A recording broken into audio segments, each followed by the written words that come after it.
Muito bem-vindas e bem-vindos, cruelas e cruéis, sabotadoras e sabotadores da expectativa alheia, a mais um episódio do Spoileristão. Um podcast onde a gente não tem problema em contar o final, porque afinal a vida já é um gigantesco spoiler. Às vezes saudosistas, como acredito que vai ser o tema de hoje. Às vezes preocupados com as nossas distopias literárias ou cinematográficas que teimam em brincar na nossa vida, como um certo déjà vu. Estamos nós aqui de volta com este nosso quase semanal museu de grandes novidades. Exatamente, eu sou o Breno Barata, estou aqui com meus grandes amigos Renato Alves e Antônio.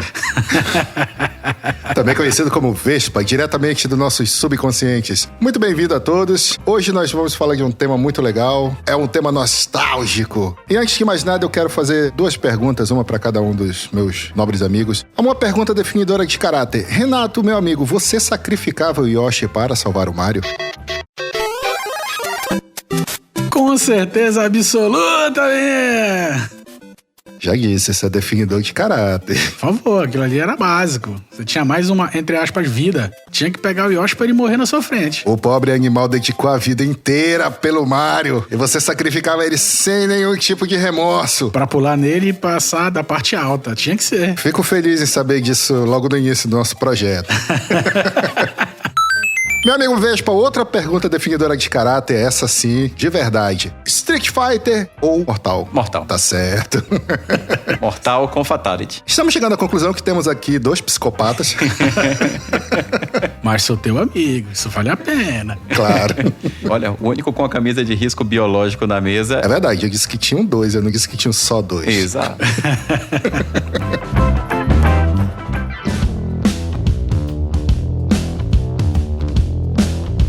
Há muito tempo atrás, jovens se reuniam em lugares barulhentos e sombrios, em galerias, aeroportos e rodoviárias, para lutarem uns contra os outros, ou andarem lado a lado espancando pessoas aleatórias com um dress code oitentista e extremamente duvidoso. Algumas vezes esses mesmos jovens procuravam cogumelos e flores gigantes em terras coloridas, enquanto procuravam também uma princesa aprisionada por uma jacaruga ou um tartaré. Eram os famosos arcades, os nossos queridos fliperamas. Os videogames, que tomaram de assalto a juventude da época e viraram febre mundial, logo chamaram a atenção de Hollywood e não demorou para que eles fossem adaptados para o cinema. Umba, umba, umba, e, umba, umba, umba, e. Estamos voltando para a época da banheira do Gugu!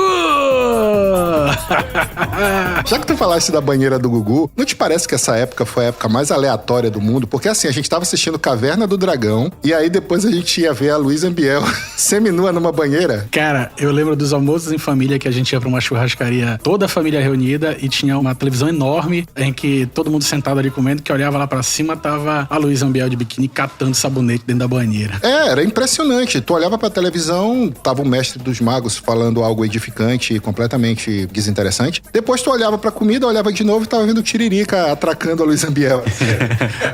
ou aquelas bandas de pagode fazendo aquele passinho pro lado. Ou tudo isso ao mesmo tempo. É verdade. Inclusive eles podiam cantar de dentro da banheira. Exatamente.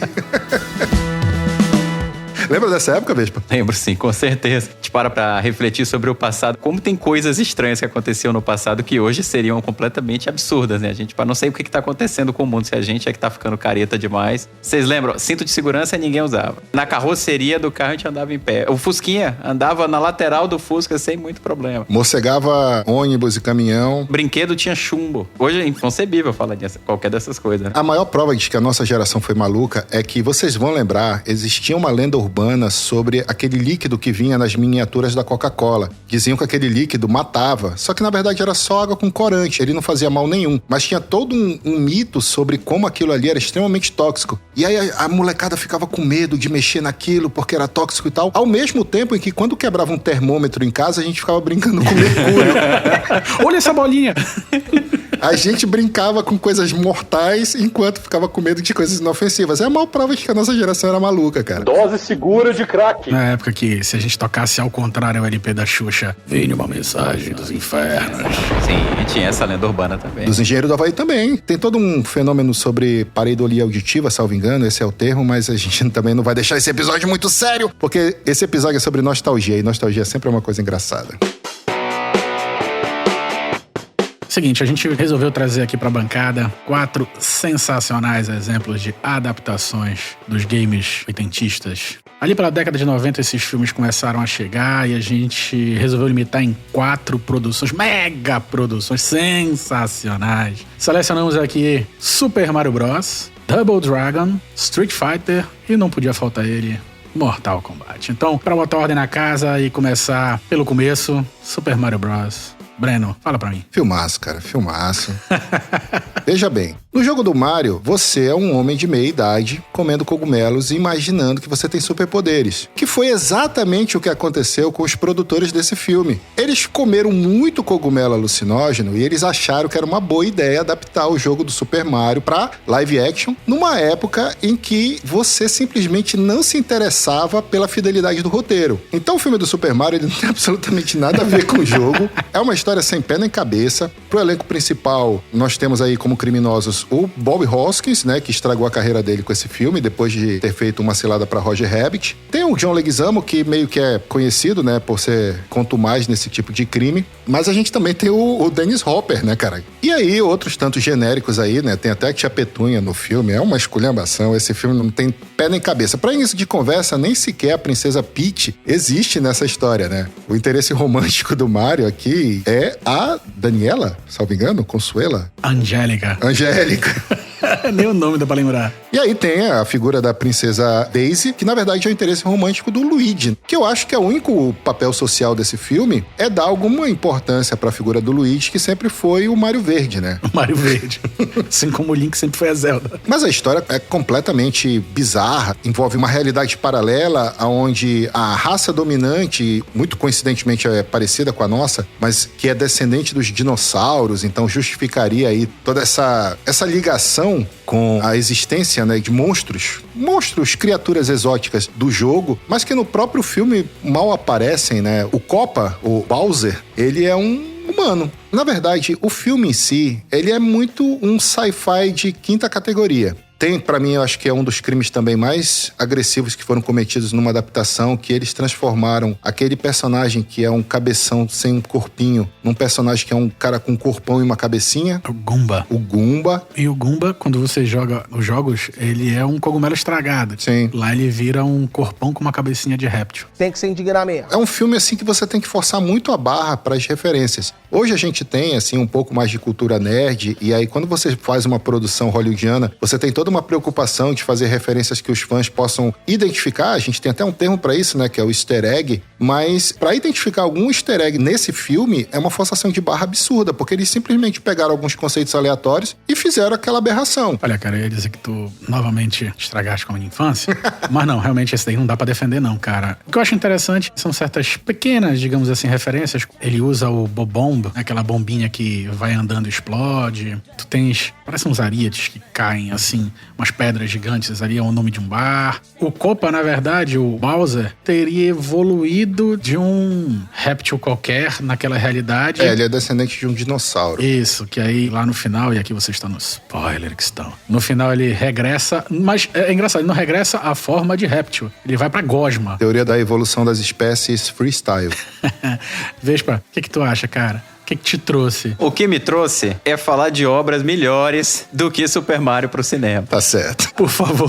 É um bom argumento. Não, mas peraí, você jogou Super Mario. Você jogou Super O Mario. jogo é uma coisa completamente então... diferente. São jogos que tem cada um no seu estilo aqui, na verdade. Tem 2 jogos de luta, né? O Mortal Kombat Street Fighter, 2 jogos de luta tradicionais, que são realmente estão no mesmo gênero. A gente tem o Double Dragon, que é um ícone de um gênero específico. E a gente tem o Mario, que também é um jogo sensacional. Na verdade, Super Mario tem... Quantos jogos de Super Mario a gente já... Dezenas, literalmente dezenas. É um universo. É um universo e é viciante. Quanto ao filme, ele foi revisitado num evento da Nintendo pelos atores. Perguntaram pros atores sobre como foi a experiência do filme. O ator que faz o Mario, ele respondeu 3 arrependimentos que ele tem na vida. Um deles seria o Super Mario. Como foi feito o Super Mario? Foi uma produção muito tumultuada. Tinha muita queixa da direção do filme, da forma como era conduzida a direção do filme. E, convenhamos, o roteiro também não era um roteiro realmente consistente. Como vocês falaram logo aqui, não tem tanto a ver com a história do jogo. E não atraiu... A gente não sabia o que ele queria fazer. Eu não tenho como te defender. Aí nesse ponto eu queria trazer aqui uma polêmica! Polêmica! É porque é o seguinte, nós... Agora a gente já descobriu essa história, que polêmica vai ser todo episódio. Olha, nós que jogamos Super Mario ao longo do tempo, a gente consegue claramente identificar em que pese o Breno ter destruído parte da infância, quando ele fala de um cara de meia idade comer cogumelos e se achava super forte. Mas, assim, ele era um herói que chegava no reino dos cogumelos pra salvar a princesa. A gente vê ao longo do tempo do desenvolvimento dos jogos um background ali. Mas, assim, o que eu quero te chegar é o seguinte, a gente tá falando do final da década de 80, em que o Mario, na verdade, foi resgatado ali do Donkey Kong pra ser um personagem-chave nos jogos da Nintendo. Verdade. E ele começa a aparecer sem essa complexidade de história. E ele chega pro lançamento do filme em 91. O filme é de 93, mas provavelmente a produção começou alguns anos antes. Bom, então ele chega a... Até porque, desculpa te interromper, a Nintendo é extremamente purista em ceder os direitos das suas propriedades. Sempre foi assim e provavelmente com o Mario deve ter sido uma novela para conseguir a produção daquele filme. Pois é, então o que eu tô querendo trazer aqui pra discussão é o seguinte, e não justificando as maluquices do roteiro, mas é basicamente alguém pegou um ícone da época pra tentar desenvolver uma história sem qualquer referência. Porque agora é muito fácil. É muito fácil a gente olhar pra trás com todo o referencial que nós temos por jogar tanto quanto nós jogamos e dizer que aquilo não fazia sentido. Mas pensa pra aquele cara que tava ali escrevendo aquele roteiro e na época o Nintendo Entertainment System, o NES, dominava ali o mercado norte-americano. O cara pega esse projeto, ele só tem um personagemzinho pulando em cima de tartarugas pra salvar uma princesa. O que esse cara ia fazer de diferente? Como eu disse, é uma metalinguagem, porque esse cara com certeza se chapou muito de cogumelo pra fazer esse filme. Sobre a recepção do filme em geral, eu não acho que isso tenha nada a ver com o insucesso da produção, porque realmente o filme, a gente já tá conversando um pouco aqui, a gente já sabe que tem vários defeitos, mas ele foi lançado no cinema e uma semana depois foi lançado o Jurassic Park. Simplesmente destruiu e atraiu toda a atenção do público mundial. Então, ele foi um fracasso de bilheteria também. O que eu quero dizer é que não foi problema de roteiro, porra. Isso era uma conspiração. Porra, lançaram o Jurassic Park logo depois. Porra, aí é sacanagem, meu irmão. Cara, é muita sacanagem, né, que nem no karaokê. Sabotaram o Super Mario. Um cantor profissional e depois me põe pra cantar lá. Porra. Sabotaram o Super Mario. E é engraçado que quando a gente vai revisitar a história de Hollywood, você tem filmes-chave, que muitas vezes eles são únicos por uma geração inteira. Não foi exatamente o caso de Jurassic Park, porque a gente também pode falar de Independence Day, que também foi essa coisa grandiosíssima na época, mas é um filme icônico, né? Eu acho que é aquele filme que a gente pode considerar eterno. Eu acho que se a gente fizer qualquer relação de 100 filmes pra ver antes de morrer, pra gente entender o que foi o cinema da humanidade, Jurassic Park entra. Sim. E aí você lança um filme escroto daquele do Mario uma semana antes de Parque dos Dinossauros, cara. Até a decisão do estúdio de lançar naquele momento não... Esse filme precisava melhorar muito pra estar errado, cara. Que filme ruim, cara! Não, mas peraí, olha só. O que eu tô trazendo aqui como polêmica... Polêmica! Não é, obviamente, uma tentativa de salvação dessa coisa, porque não tem como. Naquela época, que não se via o videogame com aquilo que a gente vê hoje, com o potencial de indústria que é, e nesse vazio que existia da própria história do Mario, será que a gente não pode dar ali um desconto? Será que a gente não pode tentar entender o espírito da época? O que me preocupa mais não é eles não terem conseguido extrair uma história crível para um live action inspirado num videogame que realmente, pela própria limitação gráfica, o poder gráfico dos videogames da época, não dava para que você fizesse uma obra com mais teatralidade, como a gente tem como The Last of Us hoje, que a gente sempre menciona quando pensa numa história boa de um videogame, ou até histórias mais simples, como Halo, como, sei lá, Gears of War, como God of War. Hoje os videogames são verdadeiras histórias prontas que você só precisaria tentar roteirizar para 1h30, 2 horas, que já é uma dificuldade. O que me preocupa não é os roteiristas da época não terem conseguido fazer isso com um jogo que era essencialmente muito básico. O que me preocupa é que essa tendência, pelo visto, permanece até hoje. A incompetência na adaptação de um jogo para um filme que já existia naquela época não é tão diferente da incompetência que continua permanecendo hoje em dia nas adaptações que a gente vê até recentemente. Então, em algum grau, eu concordo contigo. Eu acho que não qualifica o roteirista. O filme era maluco mesmo. O filme era muito doido. Mas eu entendo o teu ponto. Realmente, ele não tinha material base para poder trabalhar. Tanto é que, primeiro, esse filme gerou aí uma resistência da Nintendo para a adaptação de Super Mario que foi se prolongando por décadas. E agora vai ser, entre aspas, refilmado como animação. Sim, 2022 a previsão. E assim, muito provavelmente a gente não vai ver live action do Super Mario nunca mais, graças a esse filme. E graças a Deus. Exatamente. Talvez seja uma história que ela não abre espaço para ser live action. Talvez eu acho que a maior loucura foi tentar pegar um cascalho aí, pegar alguns dólares da fanbase, insistindo em adaptar uma história inadaptável, cara. Eu sei que essa história de inadaptável é complicada e tal, o pessoal vai dizer, não, mas o Watchmen era inadaptável e foi adaptado. Mas tudo bem, é outro papo. A gente pode até falar sobre obras inadaptáveis que foram adaptadas. Mas eu acredito que Super Mario é uma dessas franquias de jogos aí que não dá pra... Porque, porra, a gente tá falando aqui sobre adaptação de jogos pra filmes, a gente tem o filme do Batalha Naval, cara. E agora é recente esse crime. E é só isso que eu vou falar sobre esse filme, porque eu não me recuso a falar sobre qualquer coisa a mais sobre Batalha Naval. Peraí, mano, tem certeza? E dando seguimento, vamos para o filme favorito do Renato nessa lista. Ele já anunciou aqui no briefing, que é Double Dragon. Sensacional, obra-prima. Meu amigo Renato nos abrilhante com esta... Não sei se existe esse verbo. Existe? Se não existir, está agora registrado. Esse é o nome. Em homenagem a Double Dragon, criamos um neologismo aqui. Abrilhante-nos. Com a sinopse desse grande filme aí. Pra você entender Double Dragon, você tem que primeiro entender o que ele é. Double Dragon é simplesmente o precursor de um gênero chamado beat'em up, que é aquele jogo de pancadaria em que o que você tem que fazer basicamente é ir andando, que é até side-scroller, né? Você vai andando pra sua direita, descendo a porrada em quem tiver na sua frente. O jogo não tem muita história, é indo pra frente batendo. É um precursor, na verdade, de jogos como Final Fight, Battletoads, Streets of Rage, Capitão Comando. Até Tartaruga Ninja também, né? Sim, e Simpsons. Como a gente tá falando aqui de Belém, quem não vai lembrar de ir no aeroporto jogar um fliperama com Tartaruga Ninja e os Simpsons? Cara, o meu texto do início do episódio foi totalmente baseado nesse fliperama do aeroporto, cara.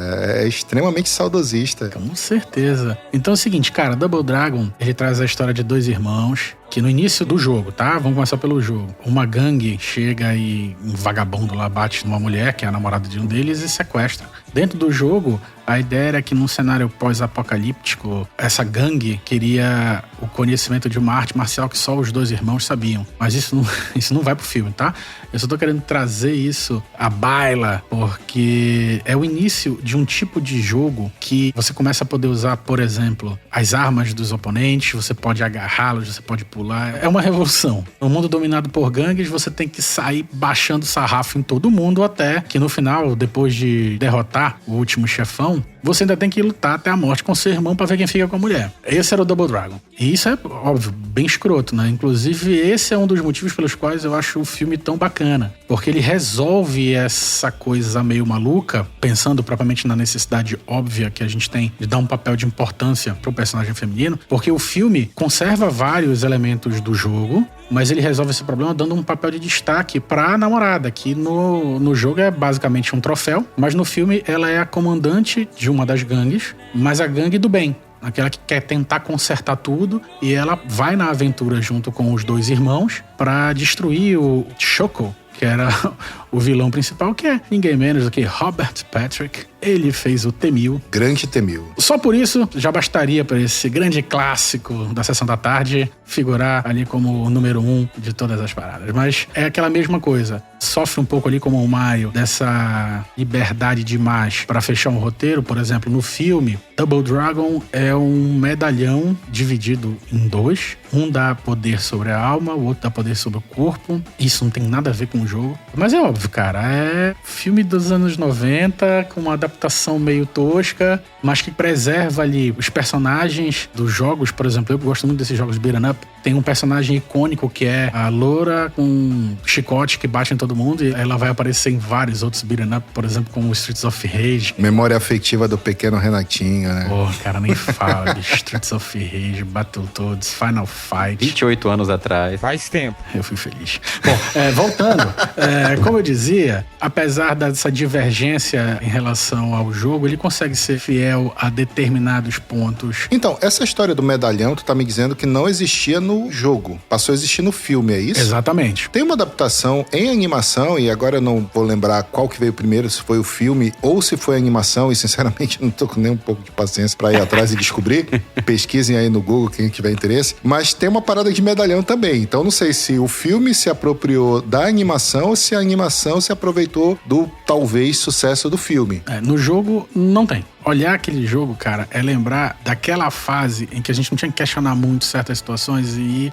avançando. O jogo é muito direto, eu não tinha muito o que pensar. Simplesmente você é apresentado a história, o background das gangues é só o pano de fundo pra você sair distribuindo porrada lá no arcade, e é basicamente isso. E a grande diversão é essa, ele é focado no gameplay, não é focado na história. Que é uma coisa sensacional, cara. Eu vou jogar esses Fortnite da vida hoje. Porra, qual é o teu objetivo? Ficar vestindo teu personagem de coelho, porra? Sabe? Não! Antigamente era muito mais simples, a preocupação que você tinha na hora que você tava jogando era simplesmente acertar o timing dos comandos e pronto. Hoje você acerta o timing do comando, mas você tem as missões, você tem coisas muito mais elaboradas, você tem história. Na verdade, a gente tem jogos hoje que são roteiros de filme e pronto. Sim. Vou trazer o Witcher aqui só pra mencionar, eu como grande fã da série, eu sei que a gente não vai falar propriamente de séries agora, por exemplo, nós estamos falando desses precursores aqui das adaptações de jogos pro cinema, mas a gente tem muitos jogos que simplesmente você poderia pegar, adaptar e jogar direto na tela. Só pegando essa informação do Vespa sobre Witcher, por exemplo, a gente está agora numa nova realidade. Antigamente, os roteiristas eles tinham que se virar para criar uma história de uma fonte que não dava muito esse background para eles. Hoje em dia, a dificuldade é adaptar jogos que têm um background tão grande que é impossível jogar isso em 2 horas de tela. Então, mesmo quando você adapta para uma série, por exemplo, como foi o caso aqui de The Witcher, ainda assim muita coisa fica de fora. Exato. Hoje os jogos criam mundos extremamente ricos, complexos e que fica muito difícil você adaptar num filme com 2 horas, 2 horas e meia.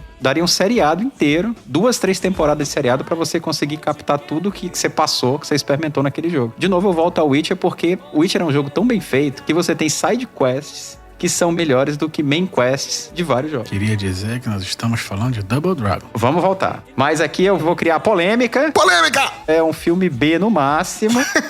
Mas eu não disse que era diferente. Eu só disse que ele faz jus ao resgate de todo o saudosismo.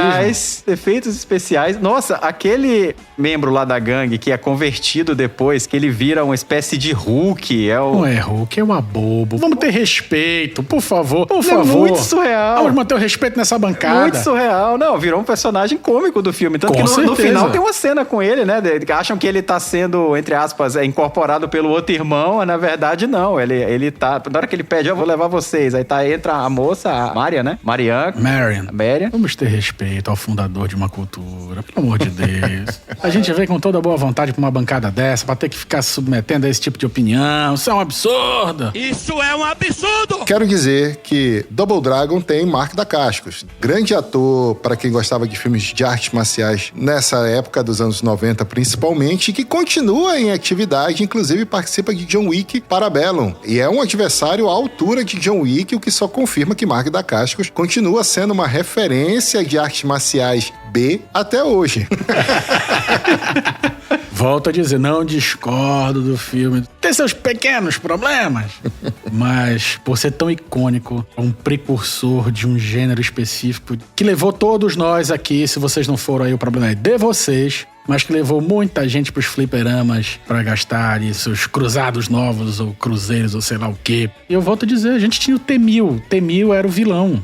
A gente não precisa lembrar que o nome dele é Choco, tá? Ele era o T-1000, pô. T-1000, assim como ele se derretia lá em aço líquido, lá ele se derretia em sombra, mano. O que mostra uma tendência artística dessa época das coisas derreterem, né? Porque a gente tem vilões derretendo no Mario, a gente tem coisas derretendo no Exterminador do Futuro. Referência aí ao T-1000 e agora no Double Dragon. O que mais que vai derreter hoje? É essa pergunta que eu faço. Fica aqui a denúncia. Não, mas eu quero deixar claro. É lógico que o filme não é lá essas coisas todas. É bem bacana pra uma sessão da tarde, desde que você não exija muita lógica nem coerência, tá? Mas assim, em termos de saudosismo... Sobre o final do filme, eu queria que me explicasse o final do Double Dragon já, pra Double Dragon. Perguntar para um grande fã do filme. Eu acho que você ainda não entendeu. Double Dragon não se explica. Double Dragon sente. É isso. Sem falar que eu vou deixar registrado aqui a referência ao DeLorean, De Volta para o Futuro 1 no final, ou 2, e a viatura dos Ghostbusters. Porque o Dragon Móvel, no final do filme, a viatura onde os irmãos se locomoviam,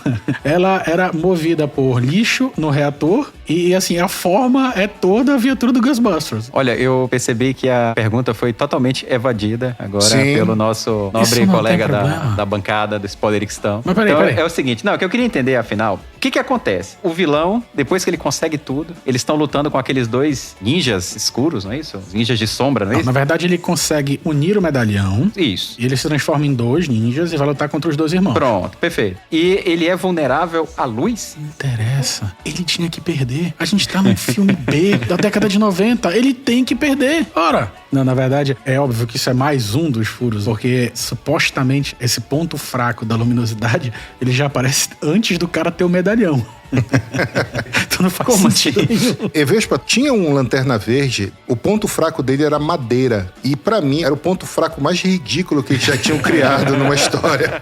Porque um lápis poderia derrotar um Lanterna Verde.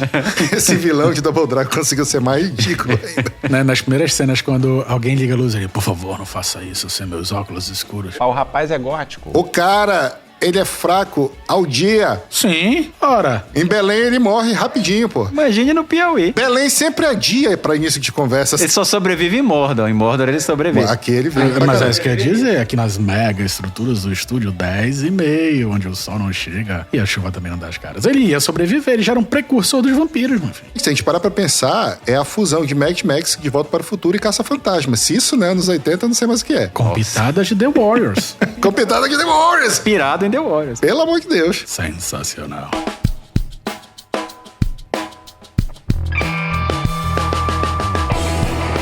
Mas vamos partir para os pesos pesados de hoje. Os 2 maiores sucessos dos anos 90. Muitos filmes melhores ficaram pelo caminho e não são lembrados pela geração atual, mas esses 2 lotaram cinemas. Eu lembro, inclusive, que nos 2 casos, nesses 2 filmes, eu assisti sentado no corredor, porque nessa época, vocês vão se lembrar, permitiu aí a entrada de pessoas com número maior do que de cadeiras. Não era essa coisa Nutella como era hoje, não, que todo mundo fica devidamente confortável nos seus bancos. Não, a gente assistia em pé, no corredor, tinha que se esconder no banheiro do cinema para assistir mais uma sessão. Vamos falar de Street Fighter e Mortal Kombat, que na época a gente chamava de Mortal Kombat mesmo e foda-se.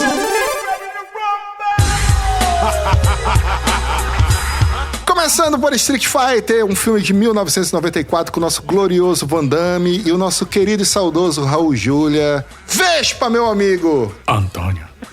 Diga para nós, quais as suas lembranças desta pérola dos filmes de ação? Agora a gente vai realmente começar a tratar dos filmes que fizeram algum sucesso e não deram prejuízo. Respeite o Double Dragon. Tem os números aqui, números não mentem. Mario custou 48 milhões de orçamento e só rendeu 39 milhões na bilheteria. Caralho. Double Dragon custou 7,8 milhões. Você percebe claramente que o filme foi barato e ainda assim só rendeu 4,2 milhões. Ele conseguiu ser prejuízo mesmo com... Prejuízo mesmo custando Não nos prendamos a 7,8 detalhes. milhões. Esse 7,8 realmente a gente consegue perceber claramente pela, enfim, toda a produção. Será que eu vou ter que voltar a tudo que eu já disse? Marcaram uma época. Por outro lado, vamos começar a falar de Street Fighter e Mortal Kombat. Street Fighter, orçamento 35 milhões, lucrou só nas bilheterias quase 100 milhões. Pra época, Pra é impressionante. época, valor. E Mortal Kombat custou só 18 milhões e nas bilheterias 122 milhões. Então, Mortal Kombat, de longe, o filme que teve a maior repercussão. Eu só queria deixar registrado que são esses Zé Planilha que acabam com o sentimento. Tá ok? Mas eu tinha que trazer esses números aqui. Como é que eu não vou falar? O filme custa menos de 8 milhões e ainda dá prejuízo. Eu então não lucrou preciso de 4,2. dados de realidade. Com o T-1000 e o Mark da Cascos no elenco, cara. Como isso? Inclusive, eu acho que desses 7 milhões, 5 foi só pro cachê dos 2. Isso é um complô? Querem me destruir? Não, é isso? jamais. Não, pô, peraí, vamos lá, Street Fighter, Mortal Kombat. Puta que pariu, É hein? outro patamar. Outro patamar. E Verdade. convenhamos, Street Fighter é um jogo muito legal. Os dois são jogos Porra, muito legais. cara. Street Fighter é demais, gente. Demais, Poxa, cara, demais. eu me lembro jogando no fliperama, nos arcades. Ia pra jogar, comprava ficha pra caramba pra ficar lá. Morria, começava de novo. Street Fighter 2 foi o que ficou mais popular. Ele começa só com 8 personagens, que é o primeiro, e os 4 chefes que não são jogáveis, né? Depois ele amplia e a gente já pode também jogar com esses que seriam os chefes. Sem falar nas versões piratas, em que você dava um Tiger com Sagat e saíam 2 Hadoukens e você pulava e ficava na tela e ia subindo. Os personagens eram muito legais. Eu não sei qual era o personagem que vocês mais gostavam de Exato, jogar. eu queria fazer essa pergunta. Quais são? Pra mim, o que eu gostava mais de jogar era com o Ryu. Eu aprendi bem a usar o Ryu e realmente era um personagem mais tradicional. Foi o que o jogo foi feito pra avançar. Mas eu gostava muito do Honda também. Mr. Sagat. O Honda apelão pra caramba. O Renato falou do Sagat aí. E o Blanca. Tinha um personagem brasileiro. Que não era exatamente brasileiro, né? Ele caiu na selva amazônica e foi criado como brasileiro. Virou por aqui.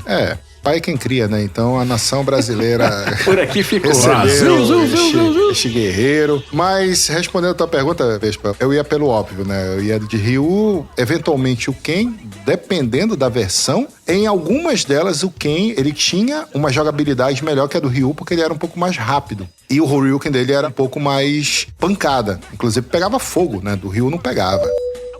Eu gostava muito do Sagat também. Tem até um meme que fica circulando até hoje na internet, que são as 2 certezas da vida. Uma é a morte e a outra é que se você pular lutando contra o Sagat, você vai pegar um Tiger Uppercut na fuça. Tiger Robocop. E claro, não é o caso de nenhum de nós 3 aqui nesta bancada, mas tinha os lutadores hardcore que lutavam com Zangief. Ou na época, o nosso querido Zangief. Zangief. Pilão giratório. O pilão giratório. Você tinha que ter muita habilidade para poder lutar com esse lutador, mas enfim. Mas partindo para o filme, em 1994, saiu nos cinemas esta pérola de Jean-Claude Van Damme e Raul Julia, que é fiel ao jogo? Acho que não! Não faz sentido nenhum com o jogo. Primeiro, eu quero perguntar, o nome do jogo é Street Fighter. Tem alguma luta na rua nesse filme? Olha... É um filme que se chama Street Fighter. Ou Lutador de Rua, né? Na verdade, né? Que seria a tradução mais literal. Porque propriamente o nome não seria lutar na rua, né? Seria lutador de rua. Isso, acho que tá mais pra lutador de rua. Não necessariamente a gente precisa precisaria estar vinculado aonde ele tá lutando. O lutador de rua precisa estar lutando sempre na rua? Vocês já me explicaram que não, então...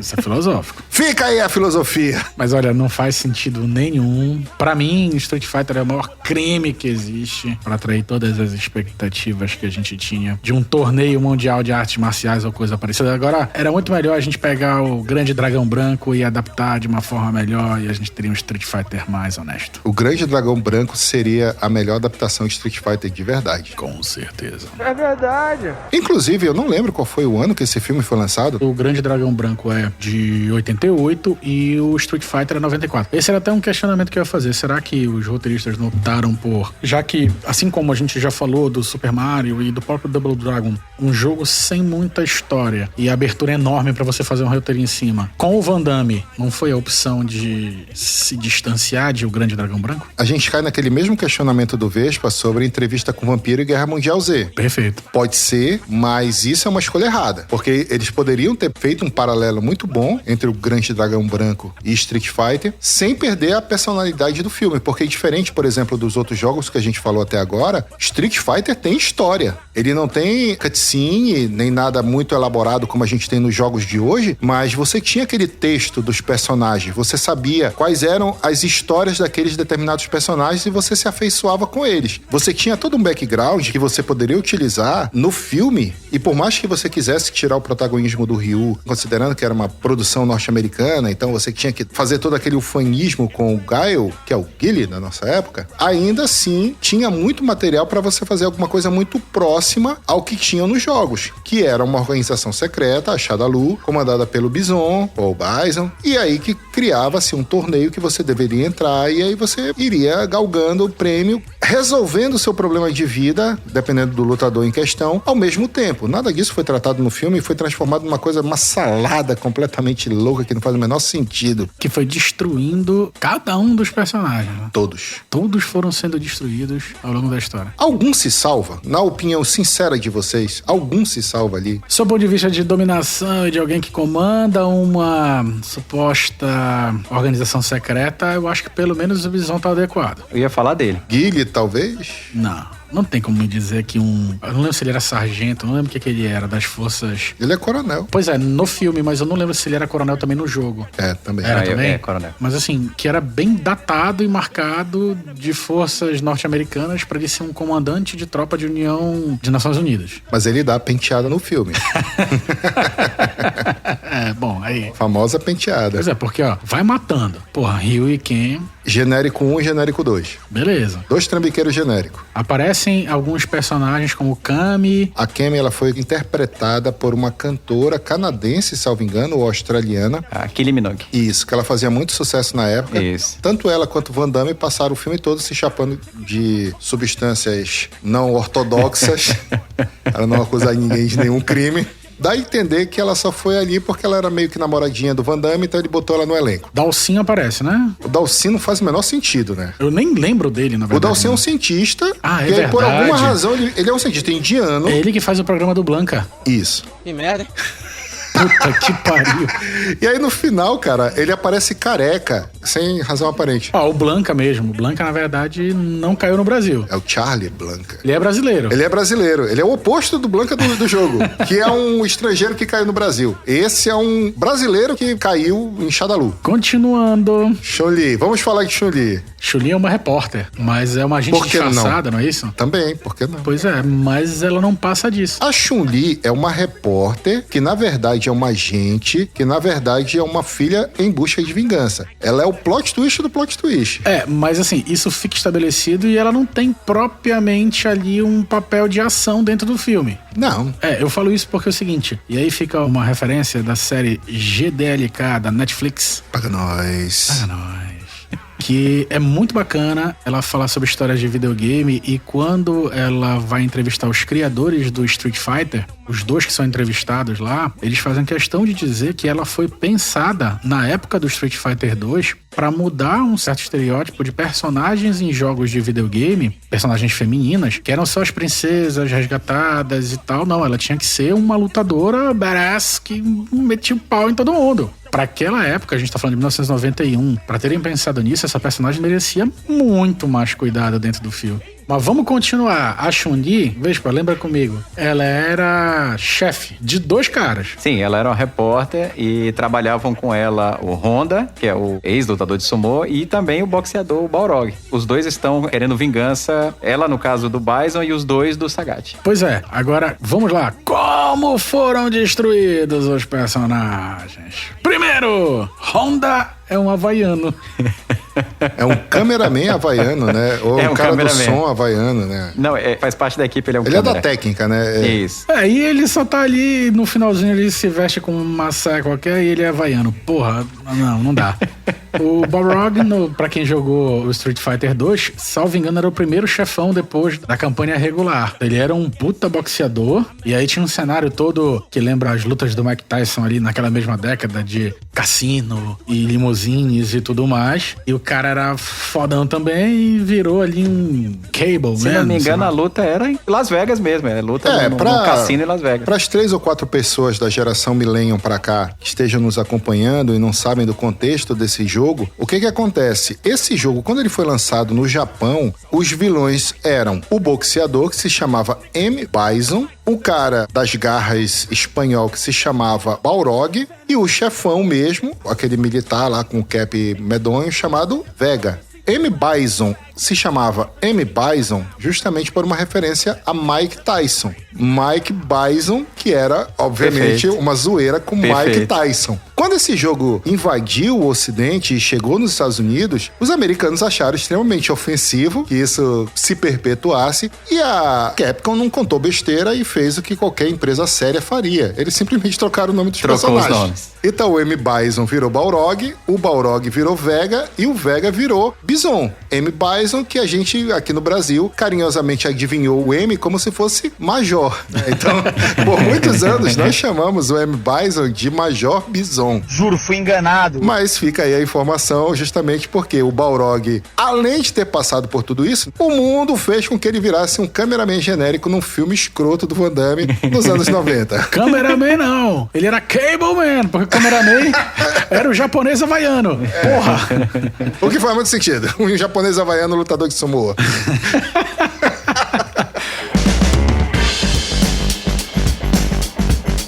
não é querendo salvar o filme, nem dizer que o roteiro do filme é excepcional, excelente ou qualquer coisa, mas na verdade a gente tá falando de uma obra, como a gente falou de Double Dragon, como a gente já falou do Mario, que tinham fiapos de uma história, era o background pro gameplay que era o foco. E Street Fighter, ele é revolucionário. Acho que é um dos maiores nomes de jogos de luta que já existiu e vai continuar sendo lembrado durante décadas. Você vê que a gente não mais do que o Mortal Kombat. Talvez mais do que o Mortal Kombat em termos de gameplay. Eu gosto muito do estilo do Mortal Kombat, mas o mundo que o Street Fighter construiu, ele tem muitos personagens interessantes que lutam de forma diferente pra você aprender, pra você dominar. Tem crossover. O mundo do Street Fighter fez crossover com o Marvel, X-Men vs Street Fighter. Tem muito personagem legal que veio pra história e entrou naquele mundo ali. Então, vamos lá. Onde é que eu quero chegar? Roteiro. Precisaram desenvolver toda uma história ali pra encaixar aqueles personagens ali do Street Fighter. Quando a gente para pra olhar a história do jogo do Street Fighter, ela é bem, mesmo pra estar lá no fundo. É o quê, ó? O líder da organização chamada Shadaloo, que no caso o Breno já explicou bem a história dos nomes aqui, então eu vou só falar que é o Bison.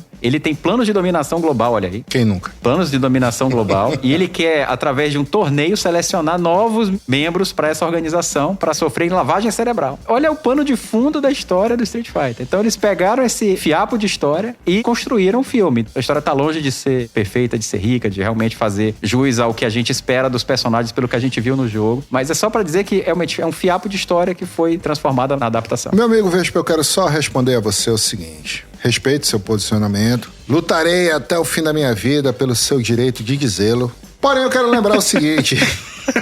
Aí vem, lá vem. Eu quero lembrar o seguinte, o Grande Dragão Branco é um filme sobre torneio, bem basicão, inclusive. Ele só contextualiza aí que é por uma geração ou por X anos. A gente nem se lembra disso, inclusive. E a gente tem 3 personagens com os quais a gente pode trabalhar a personalidade. O Van Damme, que é o principal. Tem o amigo boxeador, que é o alívio cômico. E a gente tem o vilão. E ainda assim, conseguimos... Chong Li.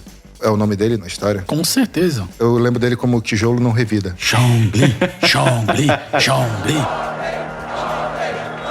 Acho que foi a única coisa que ele falou no filme. Eu acho. Mas é o Bolo Yang, né? Grande ator dos anos 80 e 90. Era um lutador impressionante. E aí a gente tem uma história foda pra caralho. O Street Fighter seria o Grande Dragão Branco com uma dezena de personagens com histórias legais. Eu acho que eles perderam a oportunidade de simplificar uma história que poderia ser um blockbuster e ainda assim um blockbuster muito mais interessante que soasse muito melhor na nossa memória hoje como soa o Grande Dragão Branco. O que eu acho que aconteceu foi o seguinte, eles quiseram deixar a história mais boba justamente pra pegar um público-alvo mais infantil, né? Eu ia falar infantilóide, mas seria babaca. Mas infantil. E aí eles fizeram toda aquela blenga-lenga que fizeram. Não, realmente a execução não é bem feita, né? O roteiro, na verdade, não é bem pensado. E a gente vê que, vamos falar de Mortal Kombat daqui a pouco, Mortal Kombat também vai falar de um torneio. Sim. E conseguiu ser bem melhor, conseguiu trabalhar muito mais a história. Claro. Completando aí a série de assassinatos de personagens, vou fazer uma ressalva, porque Vega, pra mim, tá presente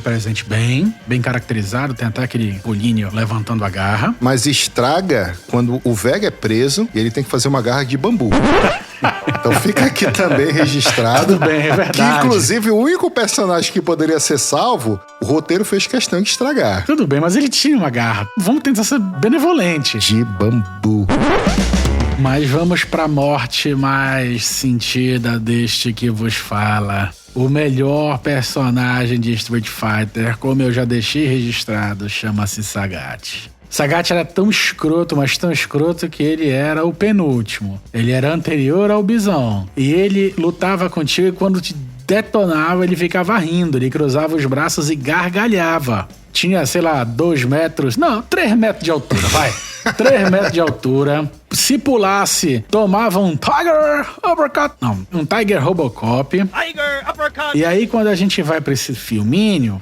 Desculpa te interromper, tá? Porque essa é uma informação Por favor. importante. Muito frequentemente, o jogador que conseguia derrotar o Sagat de primeira, derrotava o Bison brincando, cara. Tranquilamente. A criptia, o ritual de passagem do jogador mediano pro jogador hardcore, o que separava os homens dos meninos era justamente derrotar o Sagat de primeira. Porque depois, se você conseguia isso, meu amigo, você derrotava qualquer um. Inclusive, eu acho que deveria existir uma versão em que a pessoa derrotava o Sagat e depois ela saía derrotando todos os vilões de todos os jogos já criados na história da humanidade.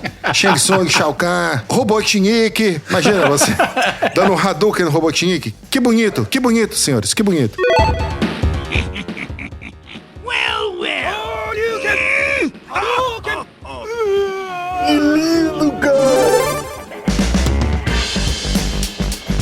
esse é um pouco, acho que, do estilo que cada um joga, né? Eu tinha mais dificuldade com o final, com o Bison, do que com o Sagat. O Sagat era só não pular. Não, cara. Tem gente que eu acho que o gameplay era o estilo pular e chutar e depois fazer o... Tiger alto, Tiger baixo, meu amigo. Se você se agachava, ele te dava um Tiger agachado. Se você ficava em pé, ele te dava um Tiger... Se pulasse, ele te dava um Tiger Eu tinha uppercut. mais dificuldade com o Bison. O Bison eu achava mais... ele batia mais forte, por assim dizer. Era menos golpes, eu acho, pra gente cair. Mas olha, só de olhar o que era o Sagat, independente da dificuldade de quem jogava ou não, só de olhar aquele personagem, aquele que te escrachava, pô, tu ia bem pra cacete, perdia que fosse um round pra ele. Você fala daquela risada, Ele cruzava marca os braços registrada. Não, realmente era bacana. Porra, meu irmão. Aí tu vira pro filme, com todo respeito à terceira idade. Da qual nós fazemos parte. Aparentemente. Exatamente. Mas era um velhinho, magrelo. Se você que tá nos ouvindo aí puder, joga aí no Google e vê o cartaz do filme. Olha pro lado esquerdo. Do lado de um Zangief com cuequinha, vai aparecer um Sagat velho, dançarino de rumba. Pelo amor de Deus, acabaram com o mito. Eu vou além. Ele era um traficante de armas que sofre uma passada de perna do Ken Ryu, Luiz Miranda USA. Que vendem armas de bolinha pra ele. Eu não tenho palavras pra isso. Vou resumir em uma palavra. Show! Veja, tenta salvar. Não tem salvação. Temos um caso. Em algum momento foi mencionado que Street Fighter teria sido a coisa mais horrorosa que foi feito, ou algo assim. E eu digo que não, porque foi feito um jogo do Street Fighter The Movie. O filme, que foi uma adaptação de um jogo, foi adaptado para um jogo. Então você tem um jogo que é a adaptação de um filme, que é a adaptação de um jogo. Esse jogo, pra mim, é o fundo do poço da tentativa de arrancar cascalho de fã. Street Fighter, o jogo, o filme, ou Street Fighter The Game The Movie, ou Street Fighter The Movie The Game, é a pior coisa que a indústria do entretenimento já produziu. E fica a denúncia aí.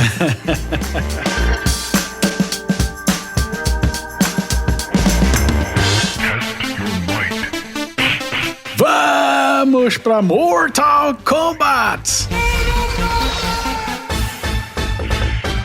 Chegamos a 1995, ano em que Christopher Lambert já não poderia ser considerado o único imortal, porque provavelmente aquele segundo filme de Highlander já tinha sido uma bosta tão grande que a gente tinha esquecido que aquele personagem tão icônico era tão icônico. Mas alguém achou de bom tom chamá-lo para ser o Raiden, ou Raiden, do filme Mortal Kombat, ou Mortal Kombat, nosso glorioso, querido e saudoso Mortal Kombat. Meus amigos, chegamos aqui à cereja do bolo do que é considerado por muitos a melhor adaptação de videogame até hoje. Claro, não é um filme perfeito, para dizer o mínimo. Vamos conversar sobre isso agora. Opiniões sobre o melhor filme de videogame de todos os tempos. Não sei se é o melhor de todos os tempos. Acho que eu não afirmaria... Aponte qual é o melhor! Não, nós temos muitos jogos, viraram filmes já. Nós temos alguns muito legais. Por exemplo, Prince of Persia é muito bom. A adaptação do melhor que Mortal cinema. Kombat? Não sei, pode conversar sobre isso. Mas é um grande filme, virou cult, né? Na verdade, ele já foi um sucesso na época. Assim, há pouco eu falei dos números, né? Não deu prejuízo. Já foi um filme que lucrou bastante já no cinema, no lançamento do cinema. Ele soube executar bem a forma como os personagens participam do torneio. Realmente ele foca no torneio, nas lutas. Tem fatality.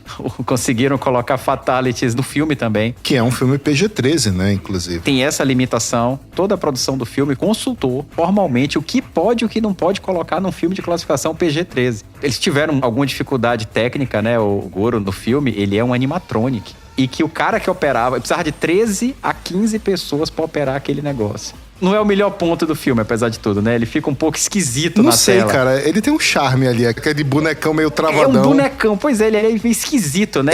Sabe qual é o sentimento que ele me passa? Eu sempre busco o sentimento. O Chuck. Aquela coisa travadona, mas meio bizarra. E é bom eles terem optado Faz por fazer... parte da natureza dele e a gente compra e é legal. Aquela raça é daquele jeito, assim, tu fala...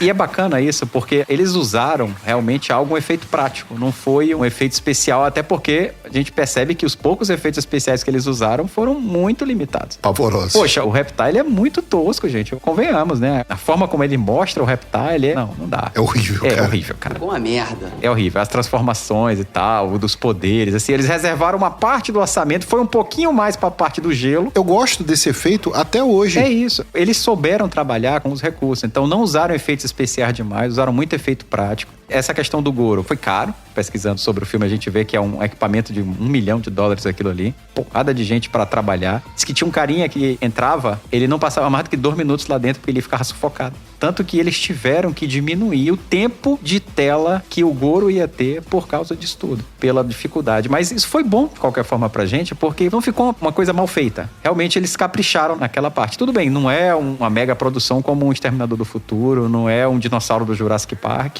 mas deu pra passar o que a gente queria transmitir com aquele personagem. O Goro é uma criatura aterrorizante, ele era um campeão do Mortal Kombat, ele já estava invicto basicamente durante o torneio inteiro. Eu quero só jogar uma informação aqui, sem entrar muito em detalhe, já que a gente não está falando sobre esse filme e o spoiler que estão. É só pra dar spoiler dos filmes que a gente está tratando, mas o Mortal Kombat de 2021, o desrespeito dele à figura do Goro é graus de grandeza maior do que qualquer desrespeito que você possa alegar sobre esse filme de 1995. Eu ouvi condescendência, pessoas conjecturando que na época de Jurassic Park outros filmes poderiam ter usado melhor efeitos especiais e chega agora um filme posterior e estão dando desculpinha. Enfim, a hipocrisia. Não, galera, brincadeira. Queria assim, dizer que o Mario custou quase 3 vezes mais o orçamento do Mortal Kombat, tá? Só queria dizer isso. Alguém sentiu. Pra onde foi esse dinheiro? Brincadeiras à parte, é óbvio. E assim, até sobre Double Dragon, que pra mim, é óbvio que é um filme... Tu quer falar de Double Dragon? Não. Vamos falar de Double Dragon! Na verdade, eu tô querendo justificar Não, o Vespa tá aqui algo. Sinalizando que não. Eu tô querendo justificar algo que é o seguinte. Bom, pra mim, é óbvio que aquilo que marca um certo tipo de segmento seria diferenciado. A gente vai falar disso mais tarde, mas, cara, em termos de filme, Mortal Kombat é muito foda. De novo, eu faço referência àquela série lá da Netflix, GDLK. Eles tratam do quanto Street Fighter e Mortal Kombat foram determinantes e modificadores na indústria dos jogos.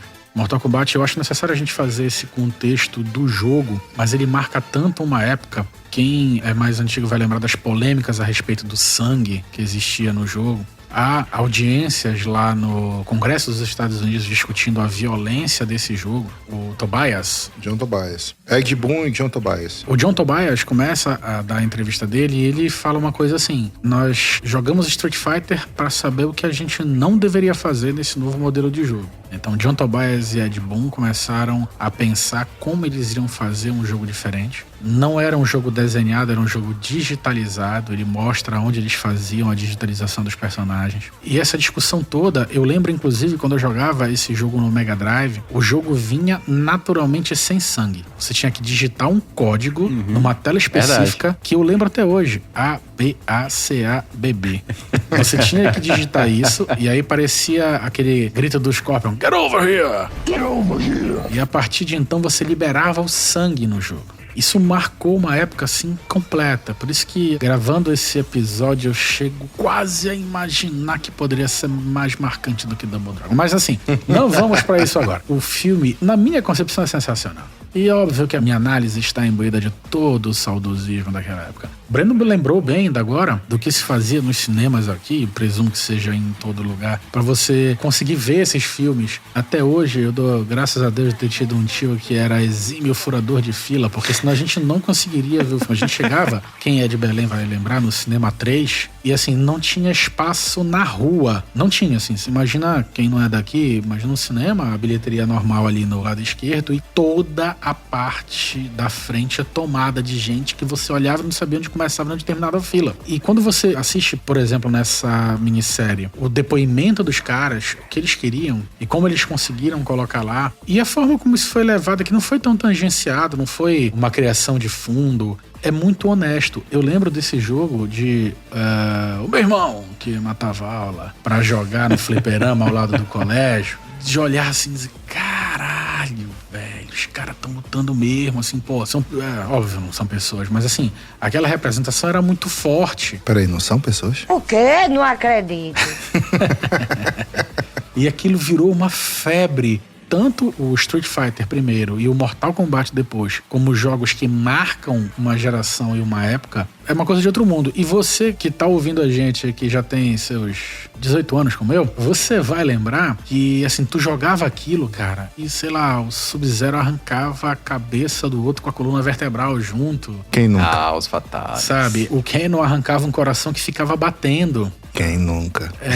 E assim, você vê aquela representação que tudo bem, tinha que obedecer à faixa etária, mas que ainda assim trazia muito mais, por exemplo, do que o Street Fighter, por exemplo, do que o próprio Double Dragon. A sensação do filme. Isso era muito bom. Com censura PG-13, né? Ele não dava o sangue, mas ele dava a atmosfera. Exato. E é por isso que a gente tem esse carinho pelo filme até hoje. O CGI é pavoroso, os personagens são todos atores de baixo orçamento que são, na melhor das hipóteses, horríveis em seus riscados. Tadinha, a Kitana, toda vez que ela aparece, parece um comercial de flautinha.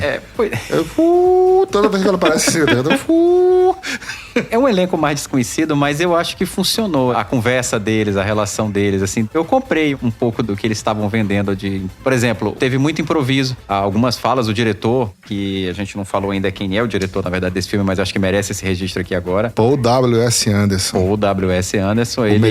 Ele vai dirigir também depois o Resident Evil, por exemplo. Ele incentivou que os atores improvisassem nas cenas. Claro que ele fez isso, ele não sabe dirigir, pô. Tem uma cena lá do Johnny Cage que o óculos dele quebra e aquela fala lá que esse óculos custava $500 foi totalmente improvisada, entendeu? Pô, legal, não sabia. Não, e foi uma cena que ficou comicamente ficou legal. Os cenários também são muito bonitos, né? Tem várias cenas que estão na Tailândia. Eles foram filmar naqueles templos lá da Tailândia, que são belíssimos, na verdade. Então, com pouca coisa, eles conseguiram realmente colocar o ambiente mesmo de Mortal Kombat que queria, que é aquele ambiente de desafio, de um torneio e tal. E o clima ficou legal. Sem ser clichê. Sem ser clichê. Porque assim, o que eu acho legal nesse filme, talvez seja uma memória afetiva, é que ele passa essa coisa exótica, essa transcendentalidade, ao mesmo tempo em que a gente tem um Liu Kang sarcástico também, que pega as malas do Johnny Cage e joga no rio, sim, se valendo da babaquice do americano médio, assim, sabe? É, porque ele chegou lá e viu, você não vai levar minhas malas, né? Isso, aí, porque... não, tá, porque beleza. É o asiático tem que carregar mala. Exato. Aí o Liu Kang vai lá e joga a mala, joga a mala no rio. Tem a outra do guia de turismo, né? Que é com a Sônia, essa aqui. Onde nós estamos, aí ele tem um cara de guia de turismo. Eu tava inclusive revendo aqui a cena da luta do Johnny Cage com o Scorpion e é sensacional. Cara, se tu tirares esse CGI pilantra do arpão do Scorpion... Não faz diferença. A luta é foda para um caralho. Mesmo com esse CGI, eu acho que fica legal. Mesmo com esse CGI, não ficou ruim. Inclusive, quando ele chega e dá aquela voadora que tem as sombras, não sei o quê, aquela sacada... Que é um efeito bem tosco, mas fica legal. Mas assim... Então, eu tô te entendendo, tô concordando. Ele vira pra um mundo que supostamente, sei lá, se é o inferno ou coisa parecida, e eles começam a lutar ali, cara, aquilo ali é o inferno de baixo orçamento. Cara, é muito bacana, é muito bom. E assim, eu acho que foi muito honesto com tudo aquilo que a gente jogou. O próprio Christopher Lambert, que faz o Raiden, né? Ele tá canastrão no papel. Ele tá muito canastrão, ele tá viajando ali, cara. Exatamente. Ele tá de boaça. É isso, ele tá viajando. E vale a referência que o Raiden e o Shang Tsung foram inspirações dos Aventureiros do Bairro Proibido, lá de 86, com Kurt Russell. E aquela cabeça cheia de olhos sensacional. O Johnny Cage é o Van Damme, na verdade, o John Tobias fala que eles queriam o Van Damme no jogo, mas ele não aceitou, então eles fizeram o Johnny Cage, que é basicamente o Van Damme, e inclusive com o movimento clássico de abrir as pernas e dar o soco nas partes baixas, que aquilo ali é o grande dragão branco, né? E o próprio John Tobias, quando começa a falar nesse documentário ali da Netflix, ele fala o quanto era fã do Bruce Lee, que a gente vê ali o Liu Kang. Tu puxaste uma memória emocional, porque foi uma coisa que eu percebi na época, e eu trago comigo até hoje, de verdade. Eu sou muito fã de Aventureiros do Bairro Proibido. Mortal Kombat, o primeiro, aquela estética do primeiro jogo, eu, como uma pessoa no final da infância e no início da adolescência, consumindo aquele produto no fliperama, a minha impressão desde aquela época até hoje é Aventureiros do Bairro Proibido, mas o Grande Dragão Branco é igual a isso que eu tô jogando agora. Foi essa a impressão que eu tive. Boa, faz sentido.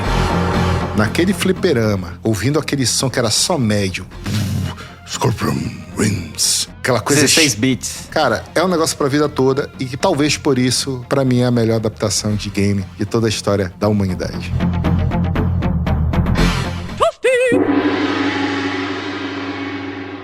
Final round.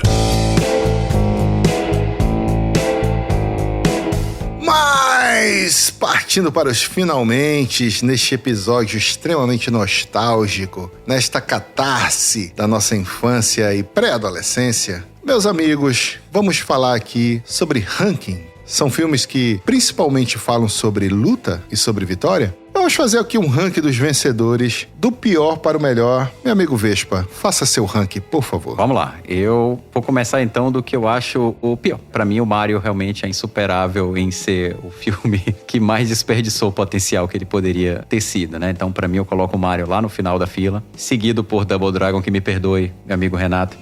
Mas Double Dragon... Isso é um absurdo. Não atinge a nota de corte. Em seguida, Street Fighter e de longe, Mortal Kombat é a melhor adaptação. E é o filme mais consistente, é o filme mais coerente. Não é à toa que ele é um cult, como hoje ele é reconhecido. Então, pra mim, fica a priorização dessa forma, que eu acho que é a única que faz jus à qualidade que esses filmes alcançaram. Renato, você que é essencialmente do contra... Vai usar a figurinha da Xuxa nesse episódio também? Fica aí a dúvida. Ela é um pressuposto. Então solta a figurinha da Xuxa aí. Tudo pode ser, só basta acreditar. Ranking, meu amigo. Do pior para o melhor. Vamos lá. Pra mim, pelo assassinato de Sagat. Sim, não tem desculpa. O melhor personagem do jogo foi totalmente destruído, assassinado, vilipendiado. Eu volto a dizer, excelências que nos ouvem, peguem apenas o cartaz do filme. Olhem pra sua esquerda e me digam se aquele senhor raquítico, dançarino de rumba, se quer chegar perto do que foi o Sagat. Pior de todos, Street Fighter. Depois dele, segundo pior, Mario. Porque dá pra pescar umas referências ali interessantes, dá pra ver um Bobomb andando devagarzinho pra explodir, dá pra gente forçar ali uma coisa que é menos imperdoável que o Mr. Sagat. Segundo lugar, Mortal Kombat. Não por nada, assim, é bem junto, ao contrário do Vespa, que tem uma distância gigantesca, e ainda que eu reconheça que Mortal Kombat, no que tange aos jogos e não aos filmes, também é bem significativo para aquilo que a indústria vai seguir, mas nós não estamos falando de jogos, estamos falando de filmes. Fica ali em segundo lugar, na verdade, mas muito coladinho, cara, bem junto, assim, quase que empatado com Double Dragon. Porque Double Dragon é uma merda, mas é do caralho. Eu não tô trazendo qualidade de roteiro ou qualquer outro tipo de coisa, eu tô trazendo aquilo que o meu saudosismo grita. Nesse ponto, pra mim, trazer um beat'em up pras telas daquela maneira tosca, daquela maneira de uma sessão da tarde que você tem que ter, assim, mas gostar bastante pra poder ficar até o final, aquilo ali marcou uma época. A gente tem, na minha concepção, uma saraivada de jogos que vem depois, que moldam um caráter que Double Dragon é o precursor. Afinal de contas, antes de Mortal Kombat tivemos Street Fighter. A vantagem desse podcast é porque ele provavelmente será eternizado como o único lugar da internet, em toda a história internetica, Já até sei o que vem. em que Double Dragon foi considerado o filme mais recomendável dentre qualquer lista que você possa imaginar. Não falei que era o mais recomendável. Eu disse que do alto do meu saudosismo ele era melhor. Por já estar no topo nessa nossa lista que só tem 4, realmente nós já vamos ser destacados, vamos ficar em destaque. Todos contra um. É impressionante isso. Mas assim, meu amigo, de certa forma eu concordo com você. Eu vou aqui... Acabou o programa. Acabou. Um abraço, galera. Falou! Não, é sacanagem. Eu quero falar minha opinião aqui, pô. Pra mim, o pior filme, concordo com o Vespa, assim, fácil. Super Mario Bros. É uma trolha absurdamente escrota que não se salva nada desta merda. Me deixa até revoltado ter que falar sobre isso. Me admiro dos atores que se envolveram com isso, tirando o John Leguizamo, que sempre se envolve numas merda aí. O terceiro pior é Street Fighter, porque ofende demais vários personagens extremamente interessantes que a gente aprendeu a lidar na nossa pré-adolescência e início da vida adulta também. É um filme completamente desconjuntado, sem ritmo, cheio de furo de roteiro. Vale a pena assistir esse filme se você for um masoquista soft. Se você for um masoquista hard, você assiste Super Mario. Mas agora vamos falar dos 2 filmes salváveis desta lista. Ainda tem esperanças. Ainda tem esperança, porque Double Dragon é um filme de baixo orçamento, é um filme dos anos 90, com Mark Dacascos, assim, que se popularizou por fazer filmes não tão oscarizáveis, para dizer o mínimo. Porém, e isso aqui também é a minha memória afetiva atuando, Double Dragon me lembra um pouco Fuga de Nova York. É um Fuga de Nova York com baixo orçamento. E Fuga de Nova York é um filme que eventualmente a gente vai tratar aqui junto com outros blockbusters dos anos 80 e 90 que são legais até hoje, né? Nem que seja pelo apreço histórico que a gente possa ter a respeito desses filmes. Então Double Dragon fica com a minha medalha de prata, porque não existe qualquer pessoa sensata neste planeta que possa não colocar Mortal Kombat como a melhor adaptação de games da história da humanidade. Falei. Indo para os finalmente, queremos fazer aqui menções honrosas a Doom, Silent Hill, Alone in the Dark, Tomb Raider e 20 ou 30 outros filmes que foram adaptados. Se vocês quiserem que a gente fale sobre esses filmes, por favor, paga nós. Paga nós. Ou simplesmente mande Deixa um comentário. Deixa um comentário. Eu acho que é melhor, né? Eu acho que é mais barato. Deixem os comentários nas nossas páginas aí de Spotify, Castbox e YouTube. Futuramente também naquele negócio lá da Apple lá que eu não sei o nome. Mas, considerações finais, meu amigo Vespa, você que aqui tinha sumido porque o mestre Sandro tinha aparecido, fica aqui a coincidência, talvez? Eu não sei. Vamos aqui jogar aqui uma certa cisma no ar. Não, ainda vai dar certo eu participar também e a gente ter o grupo completo aqui. Infelizmente, por questão de agenda, não deu certo ainda, mas vai sair. Beleza. Então, considerações finais aqui sobre essa sua participação mais do que especial no primeiro episódio nostálgico do Spoileristão. Olha, eu só queria dizer que Mortal Kombat fez jus ao que o filme trata e deu um fatality em todos os outros filmes aqui dessa nossa lista. Então, ele é o melhor e é o filme que eu recomendo. E fica a dica pra quem ainda não viu, até porque tem essa versão nova, mas eu recomendo assistam a versão antiga mesmo, a versão de 95. Depois vejam a mais recente de 2021. Meu amigo Renato. Se você não for modinha, você vai entender o que eu tô falando. Cara, que nostalgia. Assistindo novamente esses filmes e pesquisando sobre eles. Pô, fliperama, cara. Cinema. Que coisa boa, hein? Independente de ser o único lúcido desta bancada, eu gostaria de dizer obrigado. É isso aí, galera. Terminamos aqui mais um episódio do Spoileristão. Sobre argumentos extremamente mal construídos, sobre pessoas que não reconhecem a melhor adaptação de todos os tempos. Finishing. Adeus!